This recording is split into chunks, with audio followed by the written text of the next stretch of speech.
पहले बुआई, फिर सिंचाई, सिंचाई के बाद कटाई और आखिर में कुटाई। ये सिर्फ तरीका नहीं बल्कि अन्नदाता किसान की मेहनत है जो देश का हर एक किसान मिट्टी से आपकी थाली तक अन्न पहुंचाने के लिए करता है। मंगलवार को योगी सरकार ने किसान की इस राह को आसान बनाने के लिए ऐलान किया। योगी सरकार के इस ऐलान से न सिर्फ अन्नदाता किसानों की आमदनी में बढ़ोतरी होगी बल्कि राइस मिल मालिकों को भी प्रोत्साहन मिलेगा। यूपी सरकार ने धान कुटाई को लेकर किसानों के हित में फैसला लिया।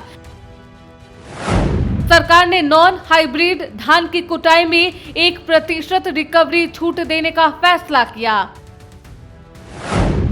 इस 1% की रिकवरी छूट के बदले योगी सरकार मिलर्स को लगभग 167 करोड़ रुपए की प्रतिपूर्ति देगी।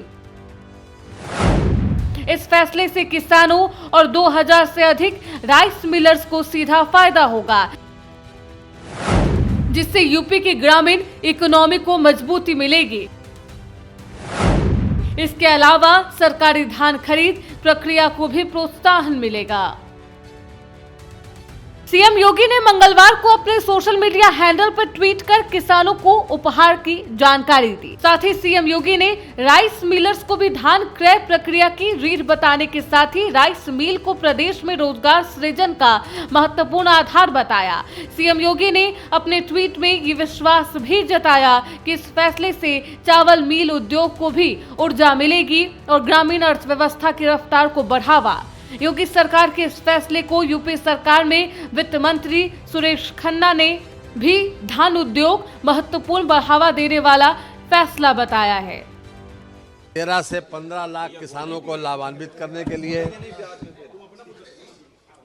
उनको जो धान मिल वाले हैं उनको प्रोत्साहित करने के लिए और श्रमिक वर्ग को भी प्रोत्साहित करने के लिए ये 1% की छूट माननीय मुख्यमंत्री जी ने घोषित की है और इससे हमारा पूरे धान का जो इंडस्ट्री है वो उसको बूस्ट मिलेगा। खुशखबरी यह है कि 3% की छूट हाइब्रिड पर पहले से दी जा रही है। लगभग 100 करोड़ रुपए का सरकार उनकी क्षतिपूर्ति करती है।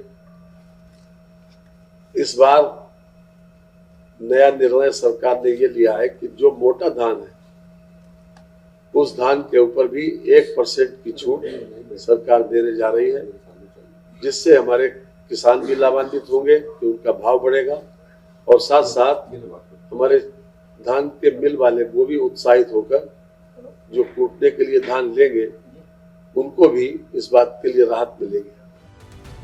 सरकार द्वारा उठाया गया ये कदम यूपी में 2 लाख रोजगार के अवसरों को मजबूत करेगा।